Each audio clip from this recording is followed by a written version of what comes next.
Welcome to Untitled Maths. In this video we're going to have a look at how to use density, mass and volume.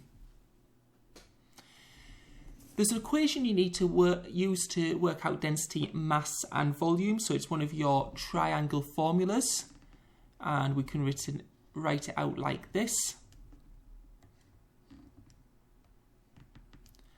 And we have density and volume, and the more dense and the more volume we've got of something, the greater its mass.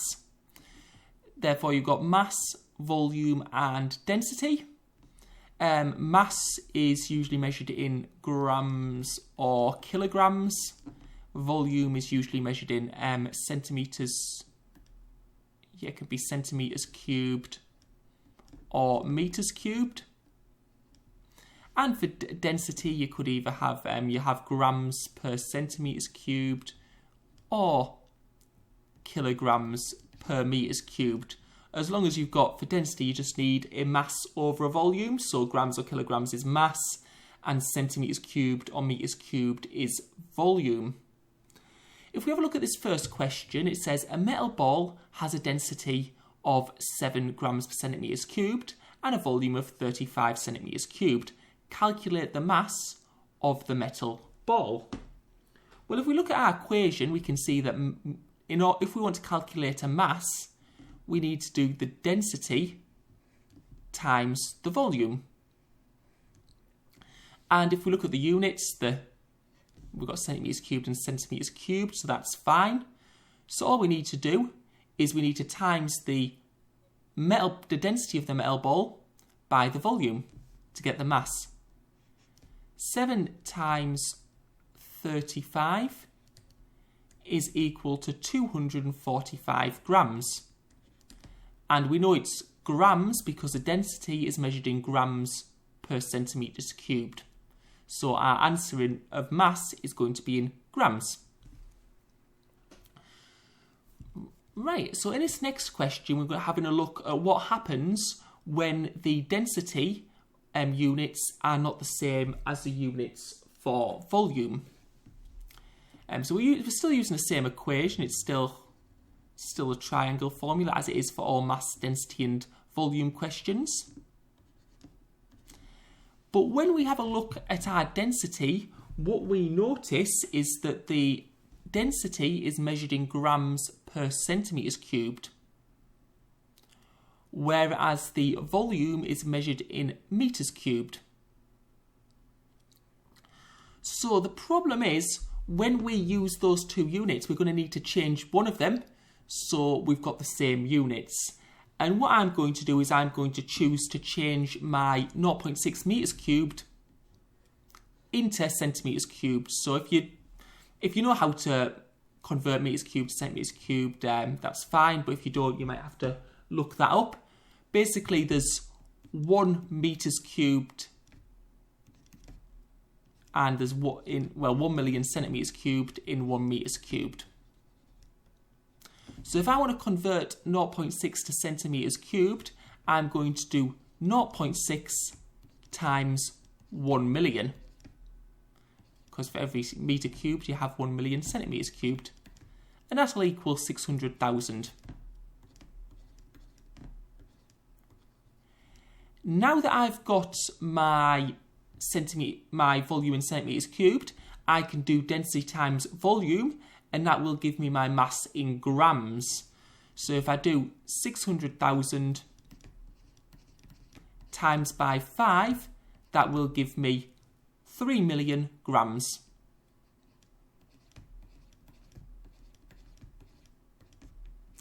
And if I have a look at my question, it says give your answer in kilograms. I know that 1 kilogram is equal to 1,000 grams. What that means is that in order to convert 3 million grams into kilograms, I need to divide by 1,000, because for every 1,000 grams there's 1 kilogram. So I'll do 3 million divided by 1,000, and that will give me 3,000 kilograms. So therefore you can see when you're using a density, mass, volume, you need to be very, very careful about the units. So always check that the units are the same, and if they're not the same, you may have to do something in order to make them the same before you can use this formula. Don't just times whatever numbers you get, else you might go wrong. Question 3. In this question, we're given two metals, and these metals are used to make an alloy. And the density of the alloy will be somewhere in between these two metals, which we need to calculate. What I'm going to look at for immediately is the units. Well, this is in kilograms per meters cubed. The alloys are in grams per centimeters cubed, and the mass is in grams. What I'm going to do in this is, because I know the two metals that have been added to make the alloy, I'm going to work out the total mass of the metals used to find the mass of the alloy. And I'm also going to use the total volume of the metals used. First of all, if I want to calculate the mass of the alloy, the mass of the alloy is just going to be 2,145, because that's the mass of the iron added, plus 3,740, because that's the mass of the nickel added. And that will give me the total mass of the alloy, which is 5,885 grams. I'm not going to worry about units yet. I'm just going to try and get the mass and the volume, and then I'll have a look at the units. Now, I don't know the volume of the iron and the volume of the nickel used, but I can work that out by doing the mass divided by the density. Because in order to calculate volume, we've got mass, density, volume. So mass divided by density is volume. The volume of the iron, I'll do it in a different colour so it stands out. The volume of the iron is 2,145 divided by the density, which is 7.8, which means the volume of the iron is 275 centimetres cubed. The volume of the nickel is, well, the mass of the nickel is 3,740, and I'm going to divide that by 8.8. And that will give me 425 centimetres cubed. So now that I've got the volume of the iron and the volume of the nickel, if I want to know the volume of the alloy, I can just add those two values together, because those two things have been added to make the alloy. And if I add those volumes together, I get the total volume of 700 centimetres cubed. And because I know the mass of the alloy, and I know the volume of the alloy, I can work out the density of the alloy. But before I can do that, I know that I want it to be in kilograms per meters cubed. Therefore, I am going to have to change the mass to kilograms and also the volume to meters cubed before I work it out. 1 gram, or 1,000 grams actually, is in 1 kilogram. Therefore, I'm going to divide 5,885 by 1,000,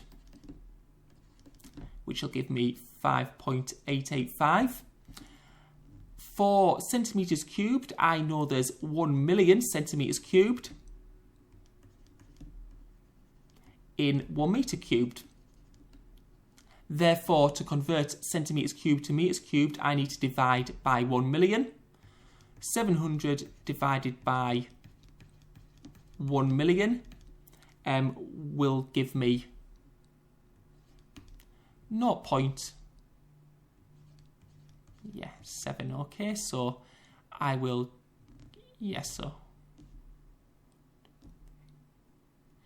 and then, because I've got my volume and I've got my mass, in the right units, I'm going to divide them. So 5.885 divided by 0.0007 will give me 8,407 kilograms per metres cubed. So for this question, I first needed to find the total mass by adding the mass of the iron and nickel, which we'll use to make the alloy. I then found the volumes of the iron and nickel and added those together to get my total volume of the alloy. And once I've got the total volume of the alloy and the mass of the alloy, I can work out the density. And for our final question, we've got a metal cylinder with diameters 5 centimetres, and the cylinder has a density of 7.5 grams per centimetres cubed and a mass of 3.675 kilograms. Calculate the height of the cylinder.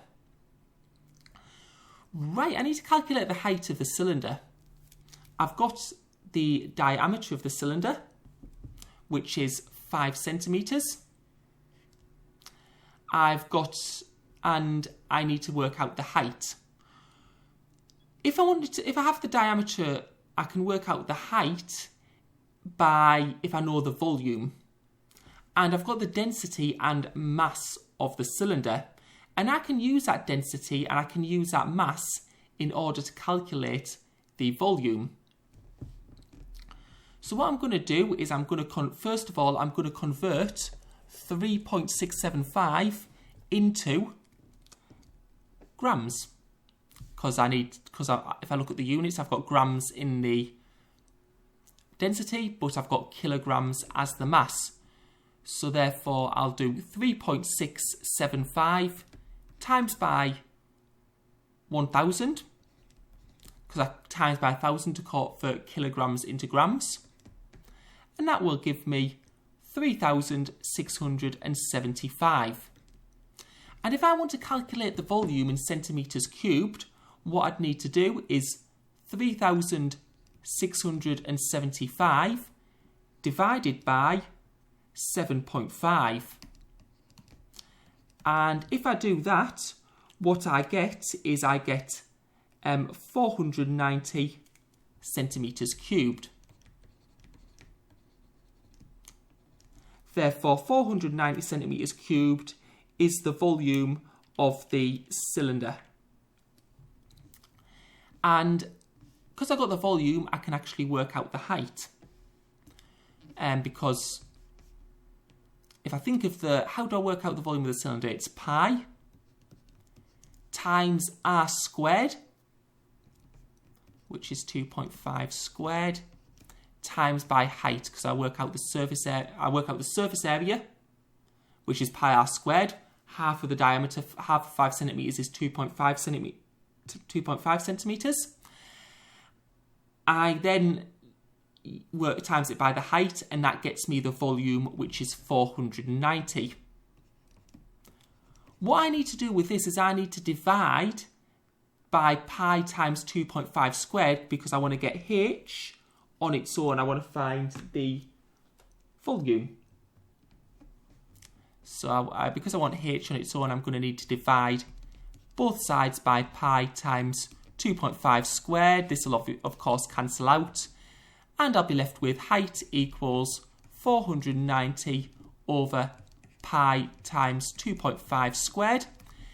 If I type that into my calculator, I get 24.955. However, if I look at my question, I need to give it to one decimal place. So that 9 will round up to 0, so it'll be 25.0 centimetres. And that's my height of the cylinder. Right, so thank you for watching. I hope you found that helpful. If you liked the video and like to see more, please hit the subscribe button. And for practice questions, please visit www.mitchellmathsandscience.com. The link is in the description.